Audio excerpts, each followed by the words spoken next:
In this audiobook, we're going to break down the powerful ideas in The Psychology of Money by Morgan Hell. A book that won't tell you how to get rich quick, but will show you something even more powerful. How to build a healthy, lasting relationship with money. And what you're about to hear will completely change the way you think about saving, spending, risk, success, and even happiness. The Psychology of Money isn't a typical finance book. There are no complex formulas, no stock charts, and zero jargon. You don't need to be an investor or an economist to understand it, because this book isn't really about money. It's about behavior, about people, about you, about us. You'll learn why the smartest choice on paper isn't always the smartest one in real life. Why luck and risk play bigger roles than we think, and why managing money well isn't about knowing everything. It's about mastering a few key habits and sticking to them. This book breaks it all down through simple stories and real-life examples. It's honest, it's relatable, and it's full of lessons that actually stick. Each chapter in this audiobook is like a conversation with a wise friend, someone who's been there, made mistakes, learned from them, and wants to help you avoid the traps most people fall into. By the end of this audiobook, you'll see money in a completely new light. Not as a number in your bank account, but as a tool for freedom, for peace of mind, for a life on your own terms. Stick around. You're about to go on a journey that could change not just how you manage your money, but how you think, act, and make choices every day. Let's dive into the psychology of money. You're not just going to hear it, you're going to feel it. Chapter 01. No One's Crazy. Chapter 1. No one's crazy. Have you ever looked at the way someone spends money and thought, what are they thinking? Like someone blows half their paycheck on a luxury car, buy lottery tickets every week, or refuse to invest even though they've got money sitting in the bank. It seems crazy, right? But here's the thing. They're not crazy. In their world, based on their life experiences, what they're doing probably feels like the smartest move they can make. And once you get this, you'll stop judging others, understand your own money choices more clearly, and start to see finance through a whole new lens. Let's get into it. People don't make decisions based on facts. They make them based on feelings, on experiences, and the world they grew up in. Imagine two kids. One grows up during a recession, watching their parents lose jobs, stress over bills, and whispering at the dinner table about losing the house. And the other grows up during an economic boom, stocks going up, money flowing in, and vacations every summer. Now, fast forward 20 years. Do you think those two people will see money in the same way? Do you think they'll view risk in the same way? Do you think they'll invest in the same way?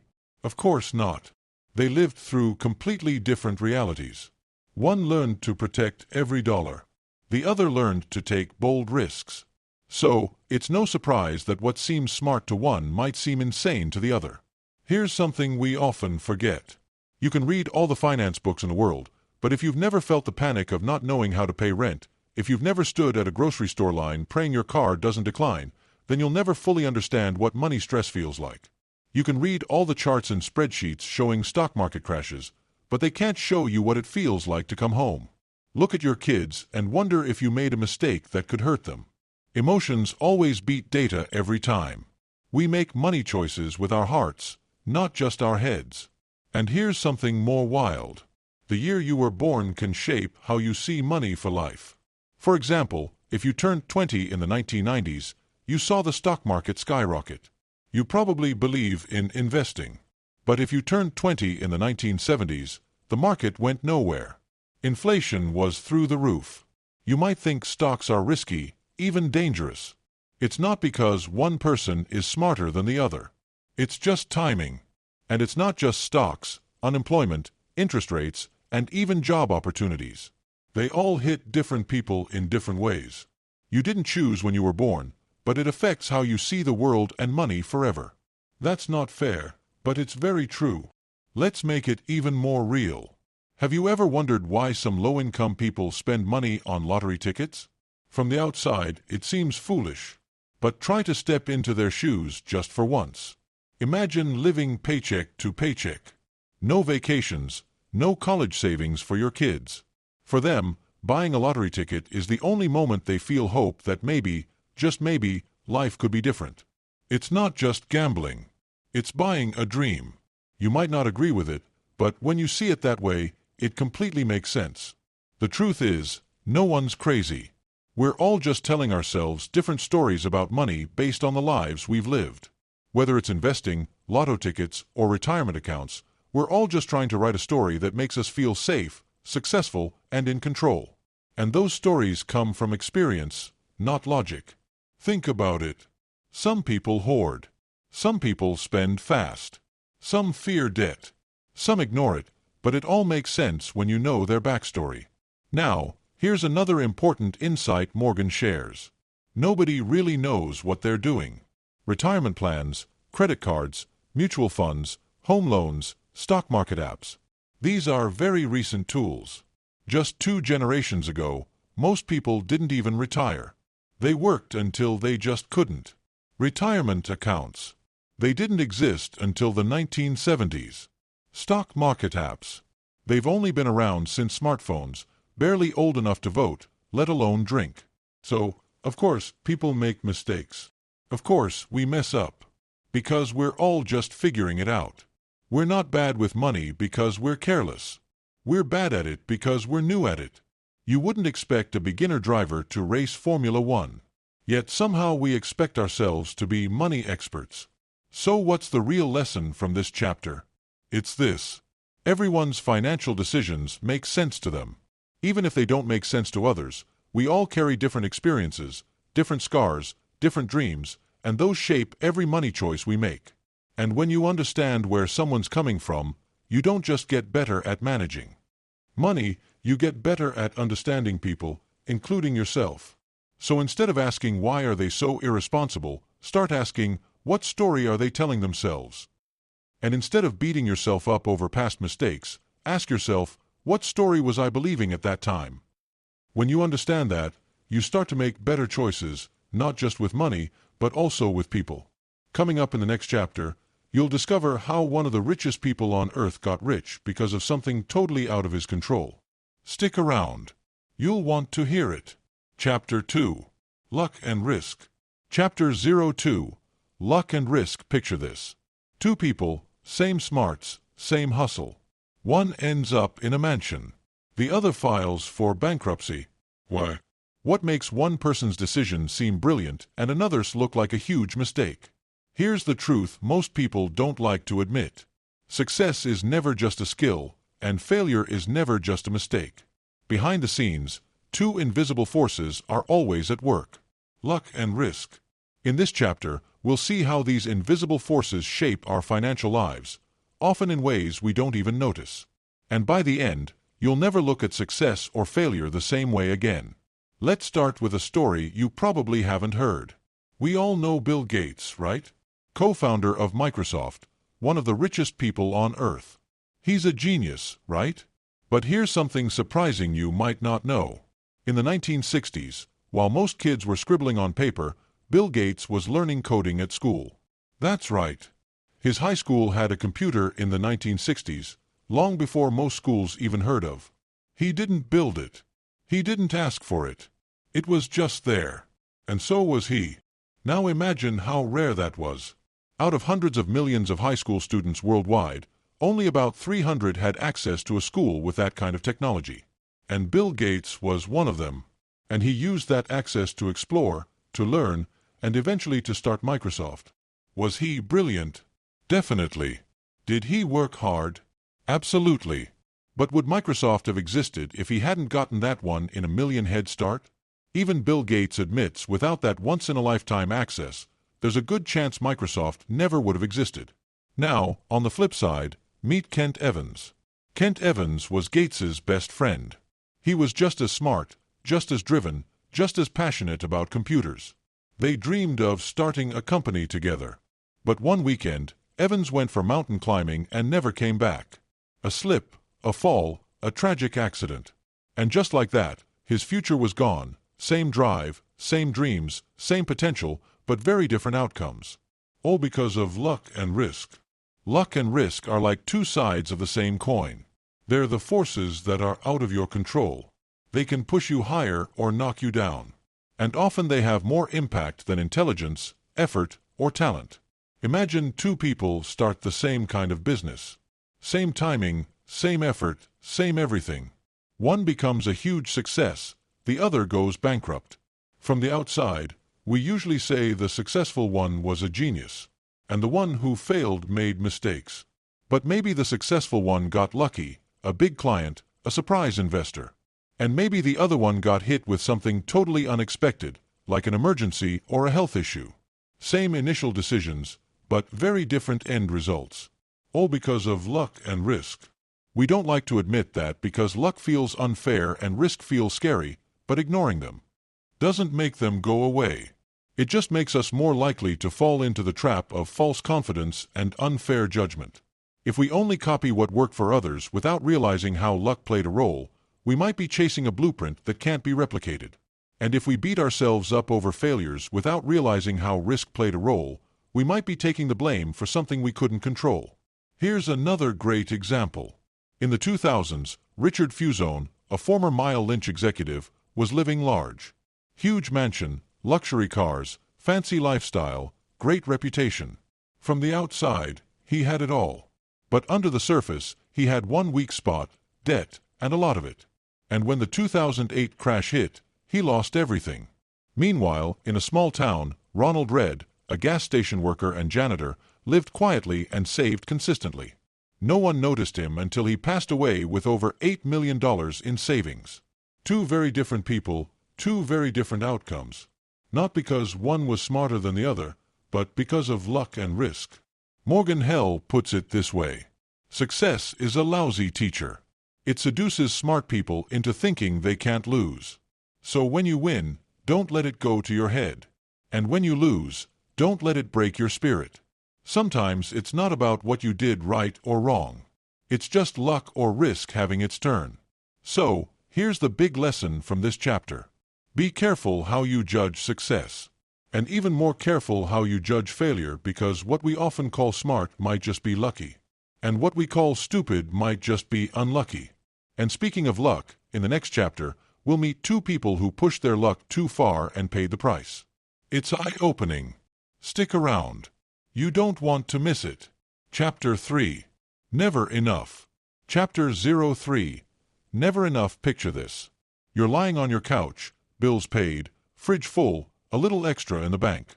You feel good, but your mind is racing, wondering, is it enough? Enough to stop worrying. Enough to finally feel happy. Enough to feel safe. Not just today, but forever. That voice. It doesn't get quieter when you earn more. It just moves the goalpost. Enough starts to feel like a mirage. The closer you get, the farther it drifts away. That's what this chapter is all about. The dangerous trap of always chasing more. We'll look into real stories of people who risked everything just because they didn't know when to stop. By the end of this chapter, you'll know how to avoid one of the biggest mistakes, which even the richest people fall into. Let's start with answering a simple question. Why is it so hard to feel like you have enough? Because as soon as you get more money, more status, or more success, you also start comparing yourself to people who have even more. And that comparison never ends. Let's look at a true story. Rajat Gupta, born into poverty in India, rose to become the CEO of McKinsey, one of the most powerful consulting firms in the world. He worked hard, rose to the top. He climbed the ladder rung by rung from dusty streets in India to sleek boardrooms in Manhattan. By his 50s, he flew first class, sat on company boards, shook hands with presidents. His net worth was over $100 million. He had respect, wealth, and influence, but surrounded by billionaires across the table. He still felt small. He wanted to be a billionaire, and he wanted it fast. So he passed along secret financial information to a friend at a hedge fund who used it to make millions. But soon the truth came out. He was arrested, sent to prison, and lost everything.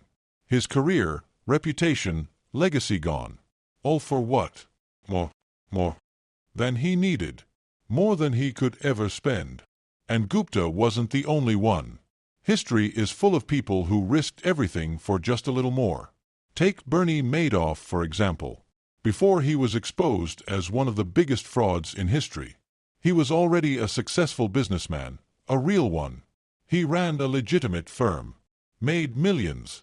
He wasn't just rich, he was respected. He had more than most people could ever dream of. But even that wasn't enough. Instead of being satisfied, he created a fake investment scheme, lied to investors, and built a giant house of cards. At one point, he was managing billions of dollars in fake profits. And when the truth came out, it all collapsed. He lost everything and spent the rest of his life behind bars. Not because he needed more money, but because he wanted more. So, what's the lesson here? Housel puts it simply: to risk what you have and need for what you don't have and don't need is foolish. And yet, people do it all the time.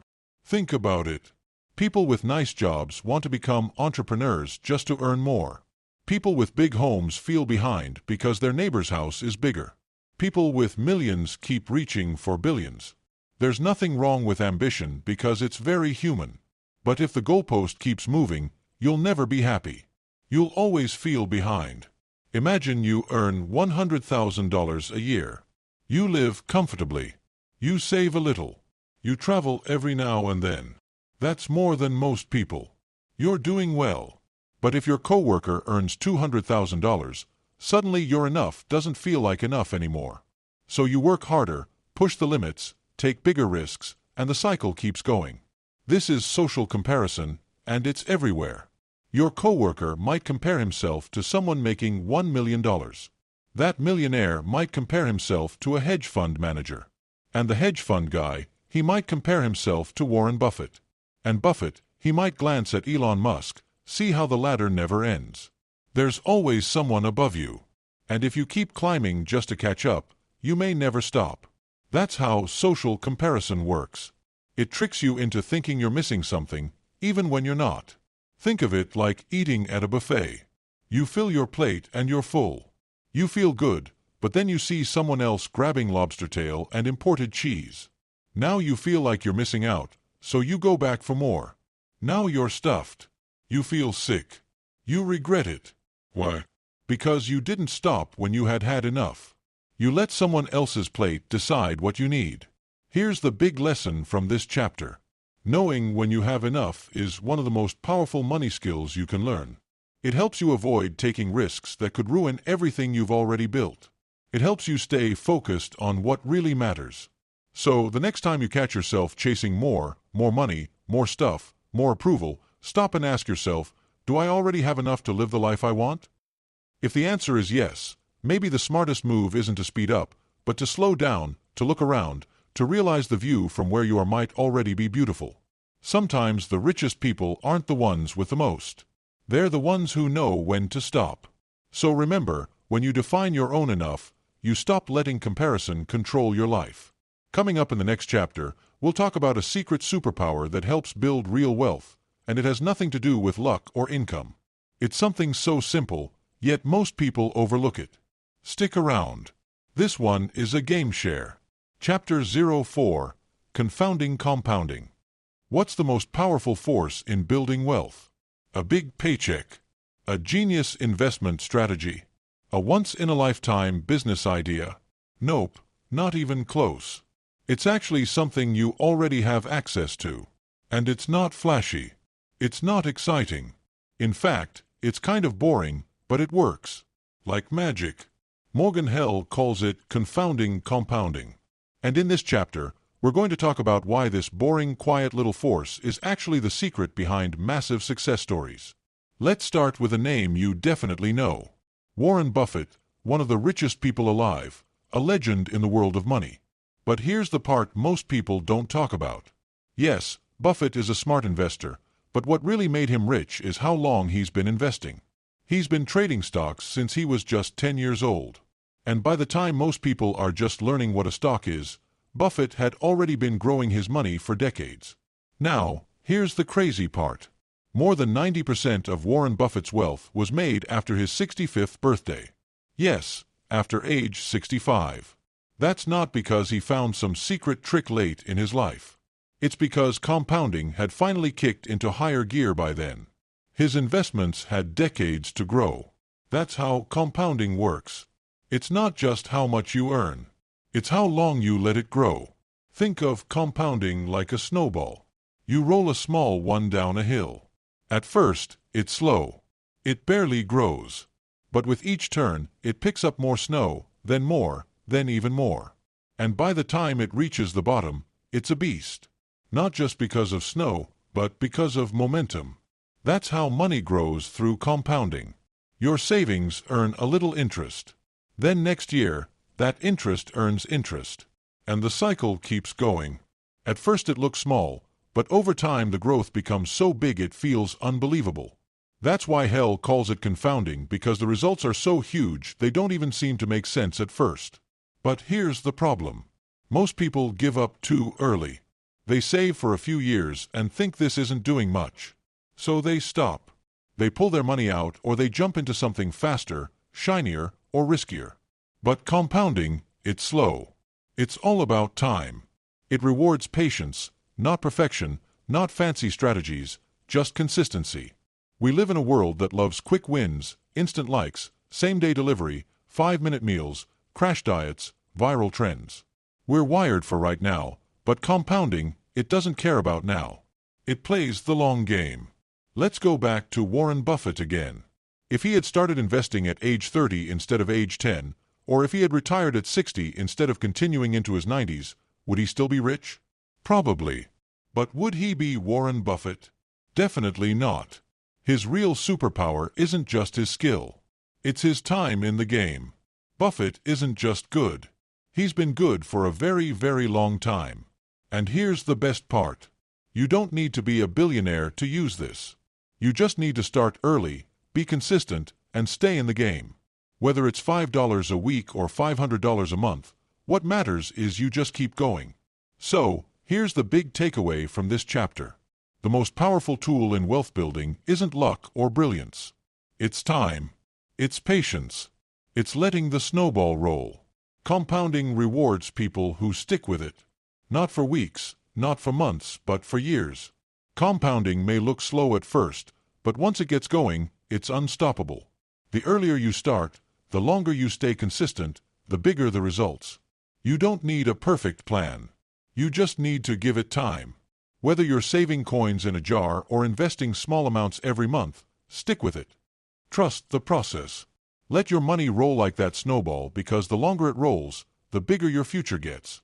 Coming up in the next chapter, we go beyond building wealth. Because getting rich is one thing, but staying rich, that's where most people fail. Stick around. It's one of the most important lessons in the entire book. Chapter 05. Getting Wealthy versus Staying Wealthy. Chapter 5. Getting wealthy versus staying wealthy. What's harder, getting rich or staying rich? At first, it sounds like the same game. But Housel says they're actually two completely different skills. Getting rich, that takes ambition, risks, big swings. It's about attack. It takes guts. You invest in bold ideas. You start businesses. You say yes to chances most people walk away from. But staying rich, that's a different game. It's about defense. Survival caution. It's not about the biggest return anymore. It's about not losing what you've already earned. Think of it like playing poker. At the start of the game, you make big bets, you bluff, you raise, you play bold. But when you've got a mountain of chips in front of you, do you still go all in every hand? Of course not. Because now you've got more to lose. The strategy changes. Now it's no longer about winning more. It's about not blowing at all. Morgan tells the story of Jesse Livermore, one of the most famous stock traders of the early 1900s. During the 1929 market crash, while most people lost everything, he made billions of dollars by betting against the market. He was a legend, confident, feared, respected. But here's what happened next. He didn't stop, didn't shift gears, didn't protect what he built. Instead, he made bigger and riskier bets. And he lost everything. All of it. That's the danger of not knowing when to shift gears from building to protecting. Imagine this. You build a beautiful house, brick by brick, blood, sweat, and savings. It takes you years. Would you light fireworks inside it? Would you leave the doors wide open in a storm? Of course not. But that's what some people do with their money. They gamble with what they've worked so hard to create, chasing more than they'll ever need. So, what does it take to stay wealthy? Morgan says it comes down to 3 traits. Number 1. Frugality. Living below your means. even when you can afford more. Number 2, humility. Knowing you're not invincible. Markets can change. So can your luck. Number 3, a healthy dose of fear. Not the kind that paralyzes you, but just enough to keep you from making reckless moves. Protecting your money is like protecting your home. It's not exciting, but it matters. Sometimes the smartest move isn't to grow faster. It's to protect what you've already built. Because you can spend your life building wealth and lose it in one bad bet. You can build a fortune in years and watch it disappear in minutes. That's why staying rich matters just as much, if not more, than getting there. So, here's the big takeaway from this chapter. Getting rich and staying rich are two different games, and you need to master both. Getting rich takes bravery. Staying rich takes caution. It's about balance. Knowing when to sprint and when to slow down. Knowing when to chase the next big thing and when to protect the good thing you already have. Sometimes the smartest move isn't to go faster. It's to pause, breathe, and say, I've built something worth keeping, and I'm not going to risk it just for more. So, take smart risks. But when you've built something worth keeping, make sure you hold on to it. Build bold, protect wisely. That's the real wealth strategy. Coming up in the next chapter, we'll talk about one of the biggest myths in finance that you need to win over and over again. But what if getting rich only takes one win and that could be enough for a lifetime? Stick around.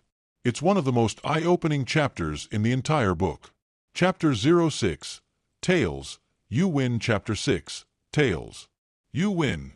Imagine flipping a coin over and over again. Heads, heads, heads. You keep losing and then tails, you win. That's how success often works. You see someone winning and it looks like magic. But what you didn't see were all the times they failed, tried, missed, got back up, and tried again.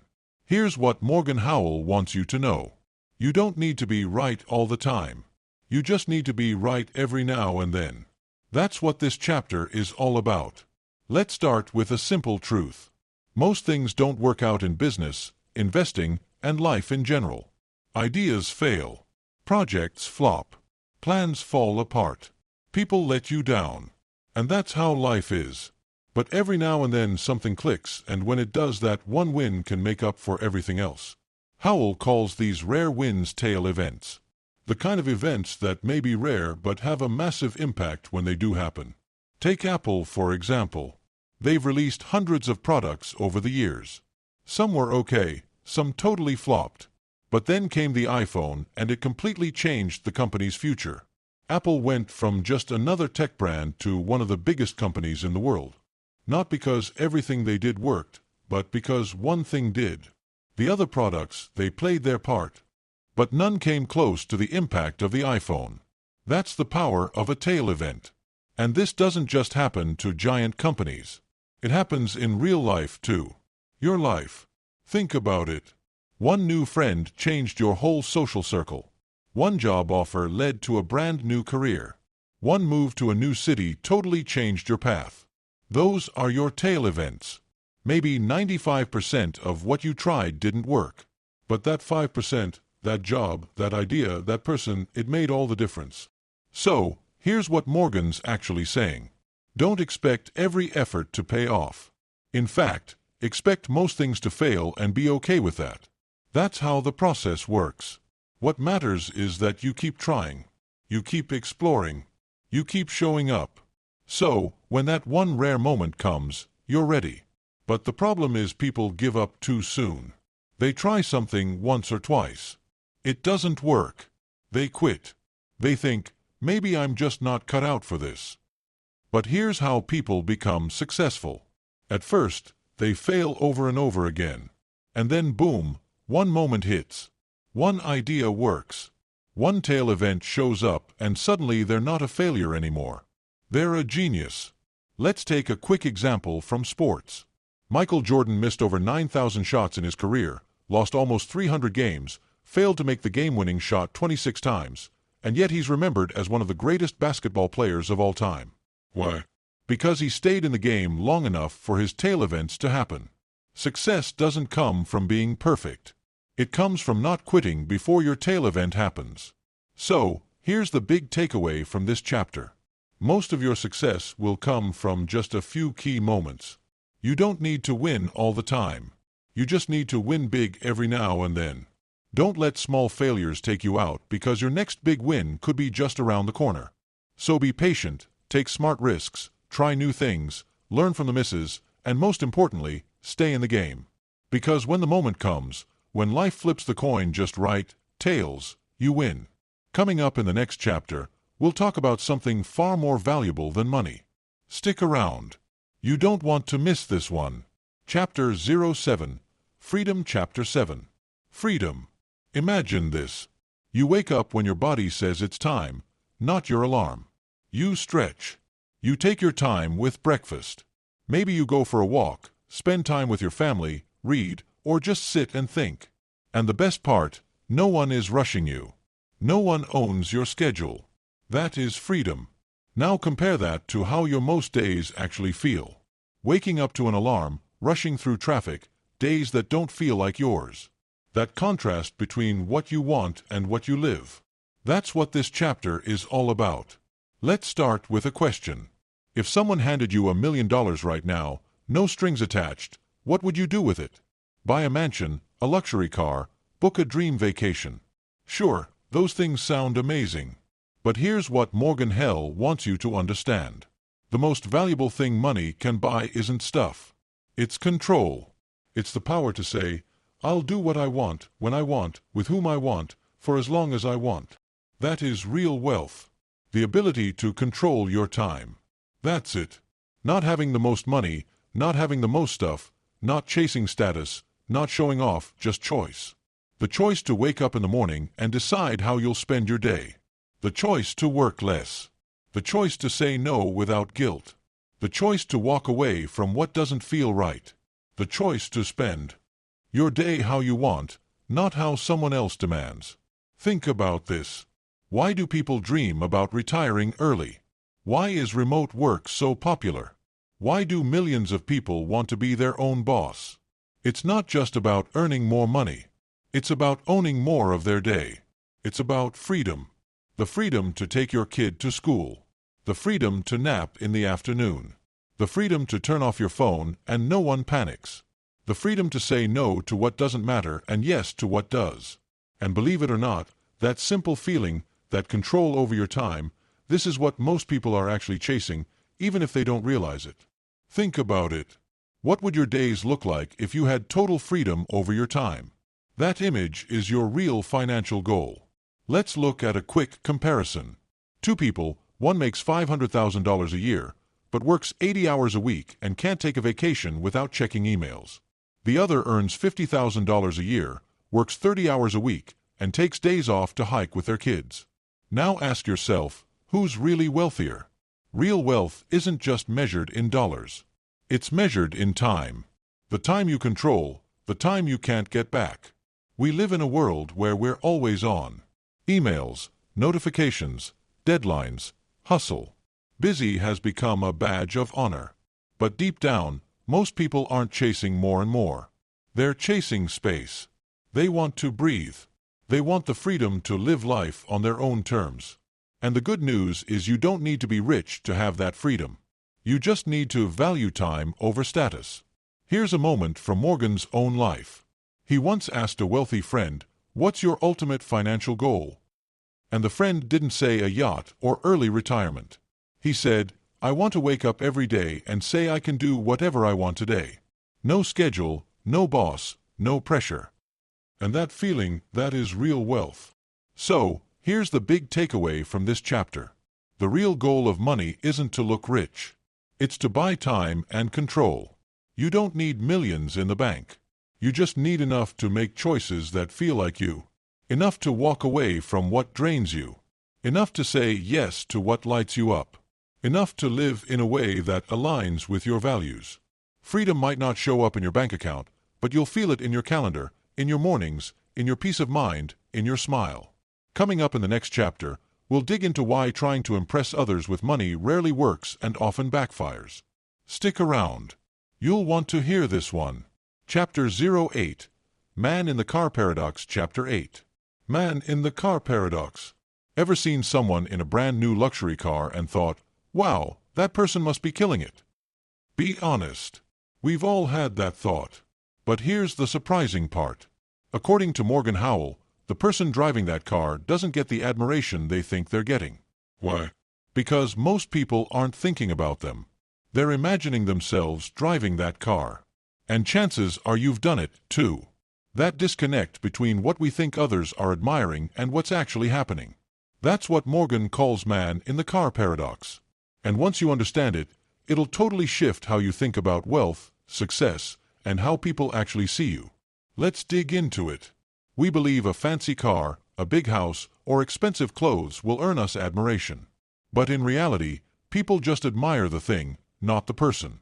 Picture this. You're walking down the street and see someone driving a bright red Ferrari. It's fast. It's loud. It turns heads. Now, be honest. Are you thinking, that person must be incredible? Or are you thinking, I wish I could drive that car? See the difference? You're not admiring the person. You're admiring the car and picturing yourself behind the wheel. And that's the paradox. The admiration doesn't go to the person who owns the thing. It goes to the thing itself. And that's the problem. Because so many people spend money on things, not just because they want them, but because they want to be seen in a certain way. They think if I wear this, drive this, live here, people will think I've made it. People will respect me more. But according to Housel, people don't admire you as much as you think. Most of the time, they're too busy thinking about themselves. Let's say you walk into a room wearing a designer jacket. You're hoping people will think, wow, that person is successful. But what they're really thinking is, could I pull off that look? Would I ever wear that? Would that look good on me? They're not admiring you. They're running a mental slideshow about their own life. We overestimate how much people notice or care about what we wear, drive, or own. Because truthfully, we all spend way more time thinking about ourselves than others. And this mindset, it shows up on social media too. We post pictures of vacations, new gadgets, luxury dinners, thinking people are going to love this. But most people, they're just scrolling, comparing, daydreaming, wondering if they could ever have what you're showing off. It's not about you. It's about them. And it's not wrong. It's just human nature. So, here's what Morgan wants us to remember. The most admired people usually aren't the ones trying to be admired at all. They're kind. They're humble. They treat others well. And that's what earns real respect. Not the car, not the jacket, not the curated Instagram feed. So, here's the big takeaway from this chapter. Trying to impress people with money usually backfires. You think people will admire you, but in reality, they admire the thing or imagine having it themselves. If you want true respect, focus less on showing off what you have and more on being someone worth admiring. Generosity, kindness, humility. These are the qualities people remember. Because in the end, the goal isn't to make people jealous. It's to earn their respect. Be someone worth admiring, not someone worth envying. And coming up in the next chapter, we'll talk about a type of money that doesn't show up in Instagram posts. Stick around. This one is going to change the way you look at wealth forever. Chapter 9. Wealth is what you don't. Chapter 09. Wealth is what you don't see. When you think of someone wealthy, what do you picture? A mansion on a hill, a Ferrari pulling into the driveway, a wristwatch that costs more than your car. It seems obvious, but here's the twist. Those things don't actually show wealth. They show how much wealth was spent. In other words, the real sign of wealth isn't what people show off, it's what they don't. And that's what this chapter is all about. Let's dive in. Most people confuse wealth with richness. They see someone spending a lot of money and assume they do have a lot of money. But in reality, wealth isn't about what you buy. It's about what you keep. It's not an expensive car or the big vacation. It's the money sitting quietly in a savings account or growing inside an investment portfolio. It's the financial freedom you don't post on Instagram. It's the peace of mind you don't wear on your wrist. Wealth is invisible. Let's say someone buys a $10,000 watch. You see the sparkle, the brand, the attention it gets, and you think that person must be doing really well. But what you're really seeing is $10,000 gone, spent, used up, not saved, not invested, no longer growing. That money isn't working for them anymore. It's sitting on their wrist. Now, compare that to someone who wears a basic $50 watch, but quietly has hundreds of thousands of dollars invested. Now, ask yourself, who's actually wealthier? Exactly. It's the one you'd never even suspect. Here's the trap most people fall into. We think spending is proof of success, but often spending is just proof that you had money, and now you don't. We show off the new car, the vacation, the fancy dinner. But Morgan reminds us spending money to show people how much money you have is the fastest way to have less of it. Why? Because real wealth, the kind that creates freedom, peace of mind, and security, is often completely invisible. It's not about showing off. It's about building something solid behind the scenes. Because every time we trade dollars for impressions, we're giving away what could have been freedom. Let's say your neighbor gets a brand new SUV, top of the line, shiny, sleek, loud. Looks impressive, right? But maybe they're buried in debt. Maybe that car loan is eating half their paycheck now. Across the street, another neighbor drives a 10-year-old Honda. No upgrades, no attention, but they're debt-free.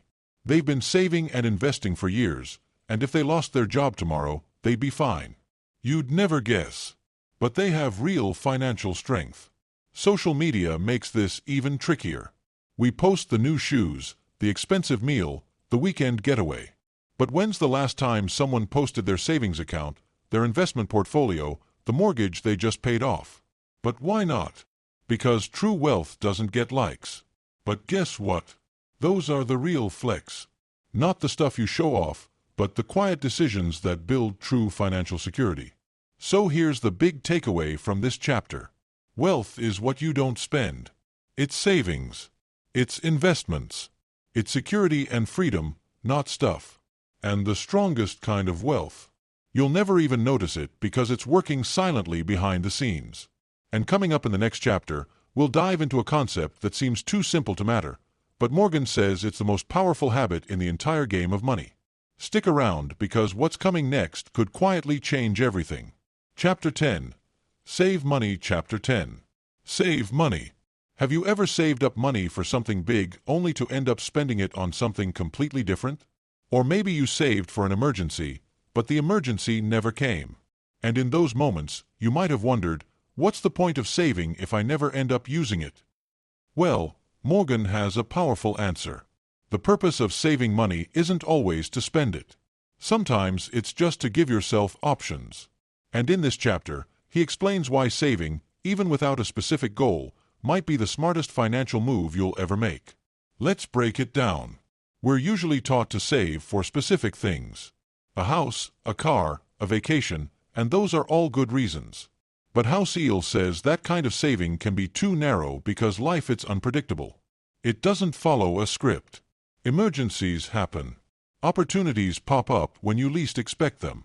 And if all your money is tied to a single purpose, you don't have the flexibility to adapt. Think of saving money like building yourself a safety net. Not because you're planning to fall, but because life doesn't ask before it throws you off balance.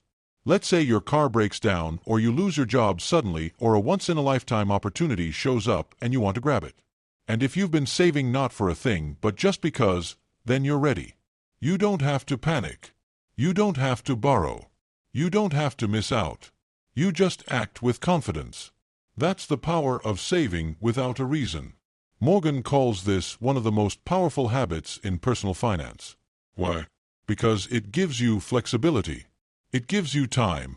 It gives you space. And it gives you something most people crave but rarely have. Control. Control over how you respond. Control over what you walk away from. Control over what you walk toward. Let's put it another way. Having money saved with no set goal is like having quiet confidence. You're not showing off. You're not flashing it around. But deep down, you know you can handle whatever comes your way. And that kind of quiet strength, that's real wealth. And Morgan puts it simply, saving without a specific goal isn't pointless. It's powerful. It's the money that says you'll be okay.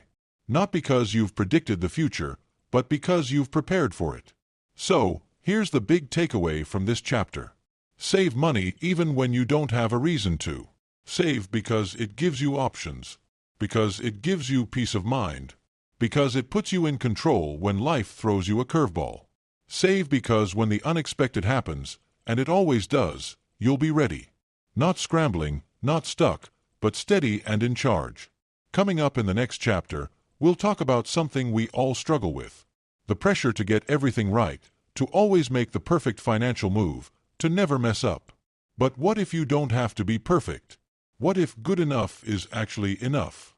Stick around because the next chapter might just take that pressure off. Chapter 11. Reasonable Rational. Chapter 11. Reasonable, greater than rational. Have you ever made a money decision that didn't technically make sense, but just felt right? Like paying off a loan early even though the interest was super low, or keeping more cash in your savings account, even though everyone says you should invest it? If that sounds like you, you're not alone. This chapter explains why being reasonable, meaning doing what makes sense for you, even if it's not mathematically perfect, is often better than being perfectly rational. Let's start with what rational really means. To be rational is to make decisions that give you the highest possible returns. It's the kind of thinking economists love. It's the textbook way to handle money. But here's the problem. We're not robots. We're humans with emotions, with goals, and with different definitions of what success even means. That's why being reasonable, doing what helps you sleep at night, can sometimes be the smarter choice, even if it's not mathematically perfect. Let's say you have a mortgage with a super low interest rate. Technically, a rational person might say, don't pay it off early. Invest that money instead. That would be the rational move. But maybe that debt keeps you up at night. Maybe it feels like a weight on your chest. Maybe you feel safer being 100% debt-free. So you pay it off anyway. That's not irrational. That's reasonable. And that matters. Here's the key point Morgan emphasizes. The best financial plan isn't the one that looks perfect on paper. It's the one you can stick to for years. Because if a plan that looks great on a spreadsheet but stresses you out in real life, you probably won't stick to it. But a good enough plan you feel good about, you'll stick with it. And that's what really matters.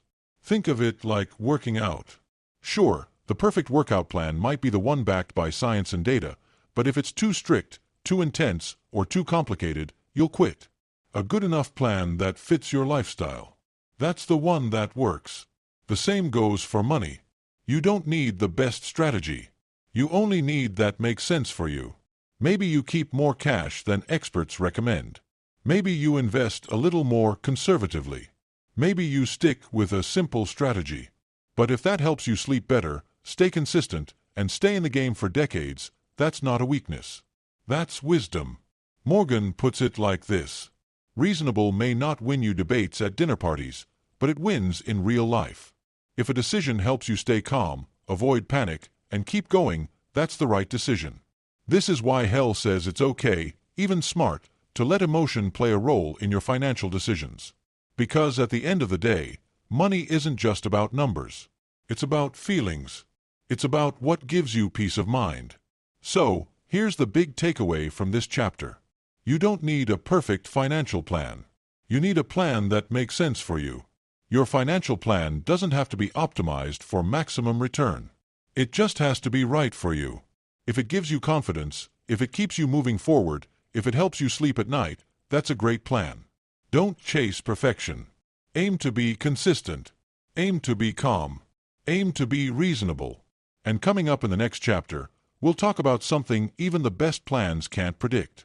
Stick around. This one is eye-opening. Chapter 12. Surprise. Chapter 12. Surprise. Morgan says, when it comes to money, it's not the planned events that shape your life, but the ones you never expected. And that's what this chapter is all about. Let's get into it. Picture this. It's 2007. The housing market is booming. Banks are flying high. People feel rich. But then crash. The 2008 financial crisis hit. Billions lost. Jobs gone. Retirement plans shattered. Almost no one saw it coming. But it changed everything. Same with the COVID-19 pandemic. One day, normal life, the next surprise. Lockdowns, market crashes, toilet paper shortages. History is full of these surprise moments. Things that nobody predicted but changed the course of everything. Think about it. Rise of the Internet, 9/11, the dot bubble, Bitcoin, artificial intelligence. Almost no one saw them coming. But each one reshaped the world in ways we're still feeling today. Take 9/11, for example. It changed global economies, travel, national security, and so much more. But how many financial models had a terrorist attack factored in? Almost none. Or look at the dot-com bubble in the late 90s. In the beginning, it created huge wealth out of nowhere and then wiped it out. That's the thing about the future. It's always full of surprises. And because the future is so unpredictable, Morgan Housel argues we need to rethink how we look at history, too. Why? Because most of history is shaped by outliers, not averages. Most of the time things are normal, but every so often something big happens. Housel calls them tail events. They're rare, they're powerful, and they change everything. So, if your plan only works when things go normally, it's not strong enough. If you don't account for these kinds of surprises in your financial thinking, you end up overconfident, unprepared, or even misled by what the past seems to say. In other words, just because something hasn't happened before doesn't mean it can't happen tomorrow. So, what's the lesson here? Don't expect the future to look exactly like the past because the past didn't see the future coming either. Let's say you're planning for retirement. You look at market averages, past returns, and typical inflation rates. Seems smart, right? But if you don't leave some room for unexpected stuff like a sudden illness, job loss, or market crash, your perfect plan can fall apart. That's why Housel says, don't try to predict surprises, just prepare for them. So, how do you prepare? Here's Morgan's advice. Build flexibility into your plans. Expect the unexpected. Leave room for error. And be okay with not knowing everything because no one does. No one has all the answers, especially when it comes to the future. Life is unpredictable. Markets are messy. The world changes fast. But if your plan includes flexibility, if you expect the unexpected, you don't have to fear surprise. You'll be ready. Not perfectly, but enough. And sometimes that's all you need. So, here's the big takeaway from this chapter. If your financial plan doesn't make room for surprises, it's not a real plan. It's a fantasy. The future is full of surprises. You can't predict them, but you can prepare. Don't build your life around certainty. Build it around resilience. Plan with confidence, but leave room for chaos. So that when the unexpected comes, and it will, you'll be standing and ready to move forward. Coming up in the next chapter, we're going even deeper on this idea. We'll talk about how a little cushion, a little slack in your plan can protect you from financial disaster. Stick around. The next chapter can save you from a costly mistake down the road. Chapter 13. Room for Error. Chapter 13. Room for error. Have you ever made a plan that felt airtight? You ran the numbers, checked your calendar, everything lined up just right. But then boom, one small thing goes wrong and the whole plan falls apart. Life rarely goes according to plan. Surprises happen. Mistakes happen. And when they do, people who thrive aren't the ones with perfect predictions. They're the ones who left room for error. And that's what this chapter is all about. Let's dive in. Imagine this. You're catching a flight. You leave your house just in time to get to the airport, but there's an accident on the highway. Now you're stuck. You missed the flight. Why? Not because you made a bad decision, but because you built a plan that only worked if nothing went wrong. And that's the danger. Now apply that to your finances. If your budget, your savings, or your investment plan only works when everything goes right, you're just one bump away from trouble. Because here's the truth. Life doesn't follow scripts. It throws curveballs. Jobs get lost. Markets crash. Unexpected bills pop up. And it's not the surprise that makes you fail. It's having no room to recover. So what is room for error? Housel puts it simply, always plan for things not to go according to plan. You can make all the right decisions and still get the wrong outcome simply because life is unpredictable. It's not about being negative. It's about being prepared. It's saying, what if I'm wrong? What if life happens? Do I have a cushion or am I walking a tightrope? Think of it like your phone battery. You don't wait until it hits 1% before charging it. You plug it in when it's still at 20 or 30 because you know something might come up. And that's what room for error does for your money. It's your financial battery life. And in a world where surprises are guaranteed, it's what keeps you going. That's the power of room for error. It gives you breathing space when life doesn't follow the script. Even the smartest investors, the best business leaders, the most careful planners get hit with bad luck sometimes. Markets crash, jobs disappear, emergencies happen. But what separates them from the rest is they left space. They built slack. They didn't chase perfection. They planned for chaos. That's not fear. That's life. And what matters in life is whether you've built a buffer into your plan. That buffer could be an emergency fund, living below your means, a second source of income. It's not flashy. It's not exciting, but it's incredibly effective because when something goes wrong, you won't panic. You'll adjust and keep going. So, here's the big takeaway from this chapter. Success doesn't come from being right all the time. It comes from being ready when you're wrong. Leave space in your plans. Save more than you think you need. Expect some bumps in the road. Build cushions into your budget, your schedule, and your mindset. Not because you're scared, but because you're smart. Room for error isn't a backup plan. It's the foundation of every strong financial strategy. And coming up in the next chapter, we're delving into something that will help you understand your future self a little better. Don't miss it. Chapter 14. You'll change. Chapter 14. You'll change. Have you ever looked at your old social media post and thought, I can't believe I used to think that way? Or maybe you saved up for something you thought you really wanted, only to realize later you didn't care about it anymore. Or just think back to who you were 5 years ago. What music did you love? What were your goals? What did you believe about success? Now, how many of those things are still true today? Chances are, a lot has changed. And yet, we make decisions, sometimes big ones, based on who we are right now, forgetting that future you might want something totally different. And that's what this chapter is all about. Let's get into it. We make all kinds of plans. Careers, savings, retirement, even how we'll spend our free time. And when we do, we usually assume one big thing. That the person we are right now will be the same in 10, 20, or 30 years. But here's the truth. People change. You will change. And that change, it's hard to predict and even harder to plan for.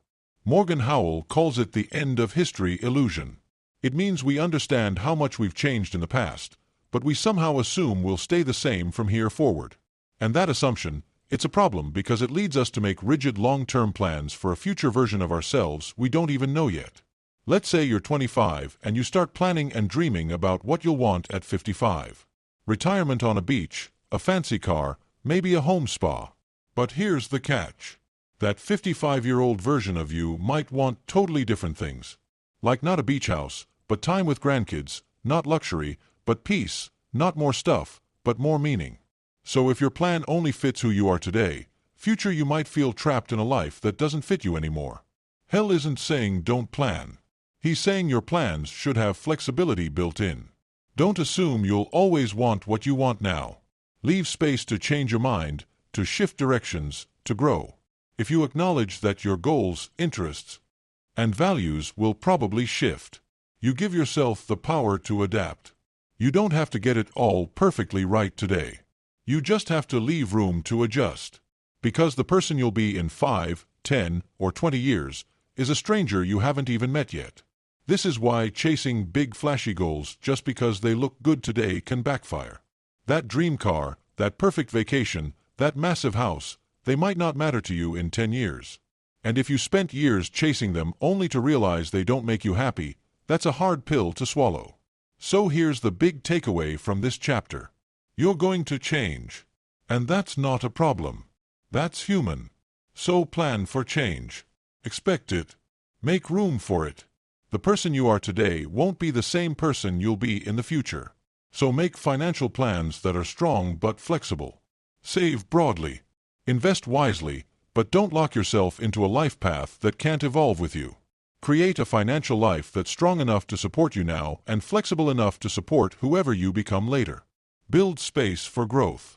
Make peace with change, because the best financial plan is one that's ready to serve the future version of you, even if you haven't met him yet. And coming up in the next chapter, you'll find out why nothing comes without a cost. The price isn't always obvious, but it's always there. Stick around, because what's coming next will change the way you see everything. Chapter 15. Nothing's free. Chapter 15. Nothing's free. Have you ever stared at a falling market graph and thought, is it worth it?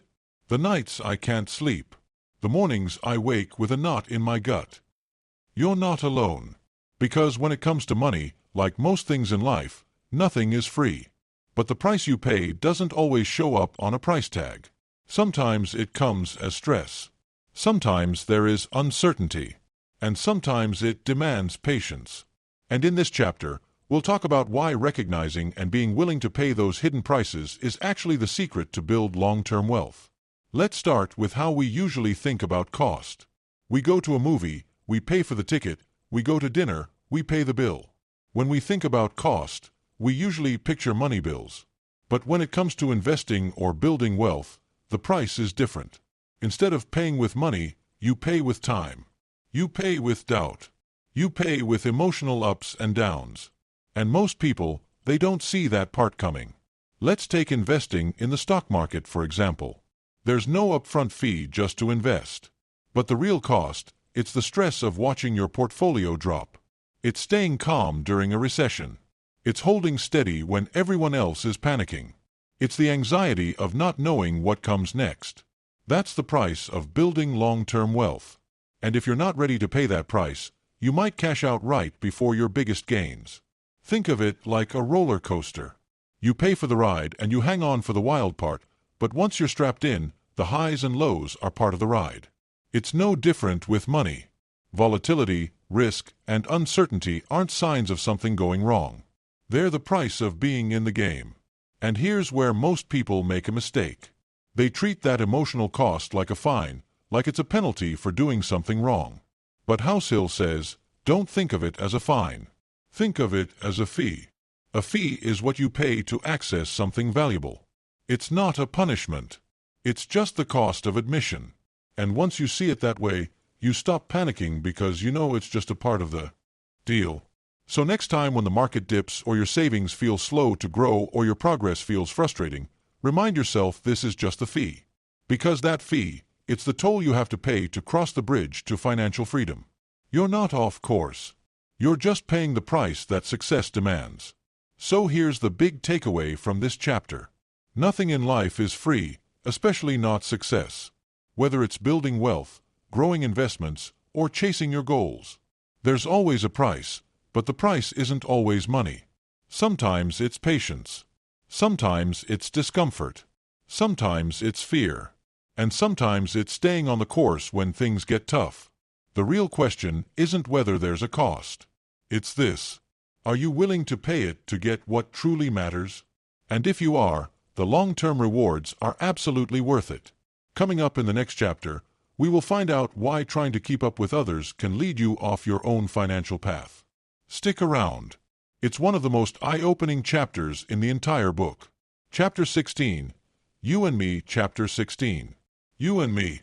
Why is it that one person panics and sells everything during a market crash while someone else just sips their coffee and keeps on investing?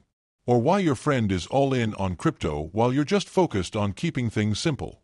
Well, Morgan has an answer. It's because we're all playing different financial games. And when you compare yourself to others without understanding their goals or timelines, it can lead you to make some really bad money moves. And this chapter is all about how to avoid falling into those traps. Let's get into it. Everyone handles money differently because they have different goals, different timelines, and different rules. Some people are day trading to make a quick buck, while others are investing for the next 30 years. Some are building generational wealth, while others just want to retire early, and some are simply trying to stay out of debt. That's why copying someone else's strategy without knowing their goals can be dangerous. There's no one-size-fits-all. You can't win your game if you're following someone else's rules. It's like trying to use chess moves in a basketball game. It just doesn't work. Imagine you're running a marathon. You've trained. You have a plan. You're pacing yourself. But suddenly, someone sprints past you. Do you chase them? Of course not, because you don't know if they're running a 5K or just sprinting to the water station. If you follow them, you'll burn out long before your race is over. It's the same with money. If someone buys a fancy car, flips a stock, or brags about a big win, it might look flashy, but they could be sprinting a race you're not even running. Social media makes this even harder. You scroll through Instagram or TikTok and see someone just bought their dream home at 25. Someone else retired early. Someone made 6 figures in one stock trade. And you start thinking, am I falling behind? But what you don't see, the risks they took, the debts they carry, the failed trades they don't post about.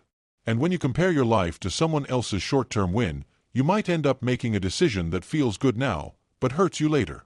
It's like wearing their shoes to run your race, but they might just not fit. Morgan reminds us, it's not about making the most money. It's about making money in a way that works for you. That means understanding your goals, your values, your timeline, and your risk tolerance. That's your financial fingerprint. As unique as your DNA, no one else has the exact same mix. This is why understanding the context matters so much. So before you follow someone's advice or try to match their results, ask yourself, are we even playing the same game? Because if you're not, their strategy might win for them, but it could set you up for failure. So, here's the big takeaway from this chapter. Don't let someone else's choices distract you from your own plan. Don't compare your pace to someone else's sprint. Don't chase a goal that doesn't match your life. Instead, define your game, understand your plan, and play to your strengths. Because true financial success, it's not about beating others. It's about staying in the game long enough to win your own version of it. And coming up in the next chapter, we'll explore why we trust bad news more than a good advice. This one is eye-opening. Don't miss it. Chapter 17. The Seduction of Pessimism. Chapter 17. The Seduction of Pessimism. Ever notice how your ears jump to life when someone says, the market's about to crash, or the economy won't survive the next 5 years? What's your reaction? Do you stop and pay attention? Well, most people do. Why? Because pessimism feels smart. It feels urgent, like an alarm going off. In this chapter, Morgan explains why we're drawn to negative predictions and why in the world of money, that mindset can actually hold you back. Let's start with a basic truth about human nature. Bad news grabs attention. And good news, it gets ignored. When someone says things will be okay, you nod and move on. But when someone says a disaster is coming, you stop. You listen. You prepare. You worry. For example, let's say 2 headlines pop up. One says, markets expected to rise steadily over the next decade. The other says, crash coming. Protect your savings before it's too late. Which one are you more likely to click? Exactly. The scary one. Why? Because fear gets your attention. It feels like you're getting a secret heads up before disaster strikes. And optimism, it feels boring, like background noise. But here's what Morgan wants us to understand. In the world of money, optimism is usually more accurate, especially over the long run. Think about how much progress we've made. Global poverty down. Life expectancy up. Technology growing faster than ever. The stock market bumpy, yes. But it trends upward over time.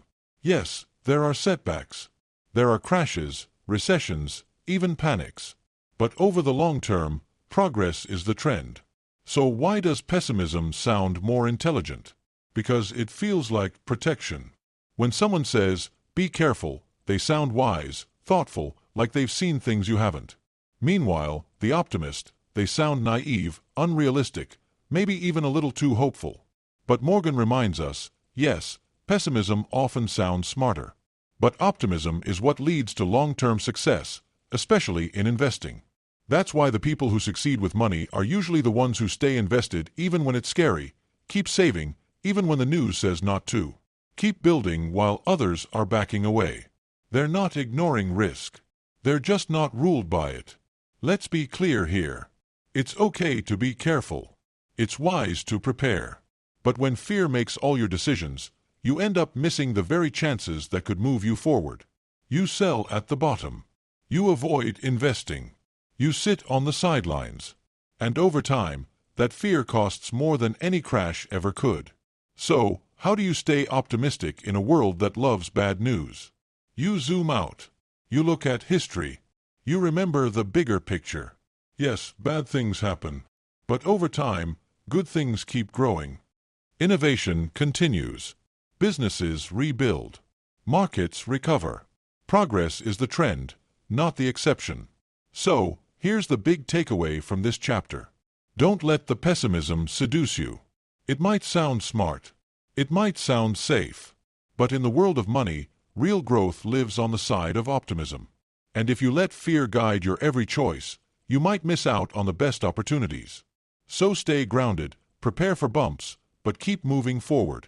Because if history has taught us anything, it's this. Over time, things tend to get better, not worse, even if it takes a while. Coming up in the next chapter, we'll talk about how some of our worst money decisions come from believing the wrong stories. Stories we tell ourselves. Stories we borrow from others. Stick around. You'll want to hear this one. Chapter 18. When you'll believe Chapter 18.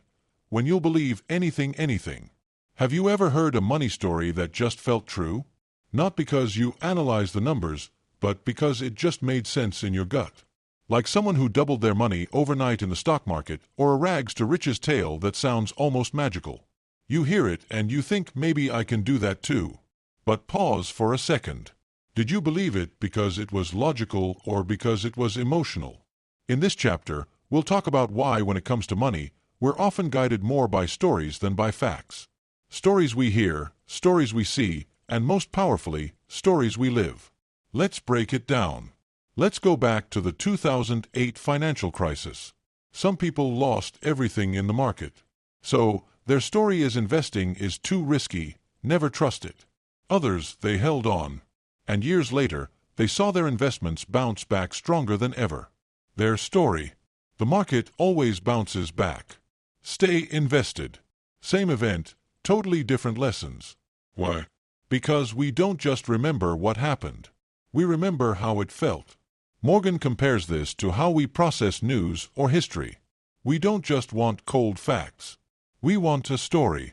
Because stories are easier to remember, easier to share, and much easier to believe. But the problem is stories are simplified. In real life, it's messy. It's complicated. It's full of unknowns. Let's say your friend gets rich off crypto. They tell you how they bought low, sold high, and now they're driving a Tesla. You hear their story. You see their success, and suddenly you feel like you should do it too. You hear the highlight reel. But what you didn't hear is the sleepless nights when prices crashed, the credit card debt they took to invest, the moment they almost sold everything and didn't, or the fact that they just got lucky. Their story sounds clean. But the reality is way more complicated. Morgan says that's exactly how bubbles form. People hear stories, they believe them, and they act not on facts, but on emotions. And when those stories fall apart, they're shocked. Even though the facts were always there. That's why Morgan warns us, just because a story feels true, doesn't mean it is. So, what do? We slow down and ask ourselves, am I believing this because it's true or because it feels good? We remind ourselves a good story isn't always a good plan. Though our brains are wired to understand the world through stories, we have to be extra careful not to confuse a good story with a good strategy.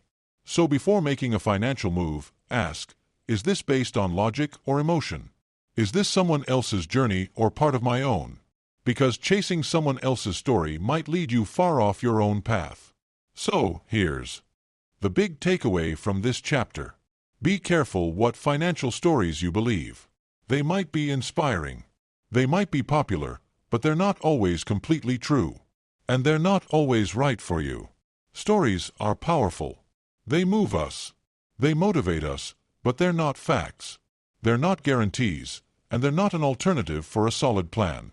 Inspiration is valuable, but it's not a substitute for doing your homework. So, the next time someone shares their sure thing success story, pause, ask questions, check the facts, and most of all, Make sure the story you're following is one that leads to your goals, not to someone else's ending. Coming up in the next chapter, we'll take a step back and recap all the key lessons we have learned so far in the entire book. Don't miss it. Chapter 19. All together now. Chapter 19. All together. Now, if you've made it this far, first of all, congratulations. That means you're not just curious about money. You're serious about understanding it. Not just the math part, but the human side of it, the emotions, the habits, the real-life stuff that numbers can't explain. In this chapter, Morgan wraps everything up and shares the biggest lessons we've learned so far in the entire book. But before we dive into the actual lessons, let's listen to a strange but true story that Morgan shares. It's about a dentist visit gone horribly wrong. It's 1931. A man named Clarence Hughes walks into a dentist's office. He's in pain. His mouth hurts badly. So, the dentist gives him anesthesia and puts him to sleep. But when Clarence wakes up, 16 of his teeth gone, his tonsils also gone. And a week later, he died of complications. His wife sues the dentist. Not because the surgery failed, but because Clarence never agreed to it in the first place. But back then, doctors didn't need permission. The thinking was doctors know the best. Patients didn't get a say. But that thinking has changed now because over time the medical world realized something powerful. People are different. What works for one person may not work for another. So today, doctors share the options and patients decide what's right for them. Morgan brings up this story to make a point. Money works the same way. He says, I can't tell you what to do with your money because I don't know you. I don't know what you want, when you want, or why you want it. So any advice I give without knowing you, it would be like that dentist pulling teeth without asking. It might work sometimes, but it's risky and not respectful of your unique situation. But that also doesn't mean advice is useless. Because just like doctors know what usually works, there are universal money truths. You just need to apply them in a way that fits you. So here they are. Morgan's key lessons from this book. Simple, powerful, real, and easy to remember. Lesson 1. Stay humble when things go well and be forgiving when they don't. Nothing is ever as great or as terrible as it seems. Luck and risk are real. You can't see them, but they shape everything. Respect that and you'll make better decisions. Lesson 2. Less ego, more wealth. Wealth isn't what you show off, it's what you don't. It's the money you save by saying no to something today so you can have more options tomorrow. Lesson 3. Manage your money so you can sleep at night. Chasing the highest returns is not worth it, not if it robs you of sleep. Real success, it's peace of mind. Lesson 4. Time is your secret weapon. Think of money like planting a tree. You don't dig it up every day to check it. You water it. You wait. Time makes it grow. Give your money a room to grow and it will surprise you. Lesson 5. Be okay with things going wrong. Even the smartest people mess up. That's normal. One bad chapter doesn't ruin the whole book. A few great decisions often make up for a lot of bad ones. Zoom out. Look at the bigger picture. Lesson 6. Buy time, not stuff. A big house is nice. A cool car is fun. But you could trade all that stuff for more time with your kids. For a slow morning walk. For saying no to what you don't love. That's what real wealth buys. Freedom. Lesson 7. Be kind, not flashy. A fancy car might turn heads, but kindness and humility, they win hearts and that lasts longer. Lesson 8. Save just because. You don't need a reason. Save for the unknown because life loves to surprise us, usually when we least expect it. Savings give you confidence and security. It's like an umbrella. You don't wait for the rain to buy one. Lesson 9. Success has a cost. Be ready to pay it. Stress, doubt, fear. These are the prices of success. Every dream has a toll booth. Don't fear the toll. Just know it's a part of the road. And yes, it's worth the ride. Lesson 10. Leave room for error. Always have a margin of safety because things rarely go exactly as planned. No plan is perfect. Stuff go wrong. Life gets weird. So build a cushion. Safety nets aren't weaknesses. They're wise. Lesson 11. Avoid extremes. Going Allen can backfire. Life changes. You change. What felt smart 5 years ago might feel reckless today. So be flexible and ready to adjust. Lesson 12. Love risk, but fear ruin. Risk is necessary because it brings rewards. But ruin it ends the game. So take smart risks, but avoid anything that could wipe you out. Lesson 13. Know your game. Are you saving for retirement, trying to buy a house, or building generational wealth? Know your game and don't let people playing a different game influence your decisions. Don't bring a chess strategy to a poker table. Your money, your goals, your game. And finally, Lesson 14. Respect the mess. Money is messy. It's personal. It's emotional. And people will always see it differently because people have different dreams, different goals, different fears. And that's okay because what works for you? That's the big question. There's no one right way. There's just your way. The one that fits your life, your values, and your goals. Now that you've heard all the key takeaways, next it all gets personal. In the final chapter, Morgan opens his personal vault and reveals exactly how he manages his own money, how he applies these lessons to his own life, the choices he makes, the trade-offs he accepts. Curious to know what a finance expert actually does with his own wealth? Stick around because the next chapter reveals it all. It's raw. It's honest. You don't want to miss it.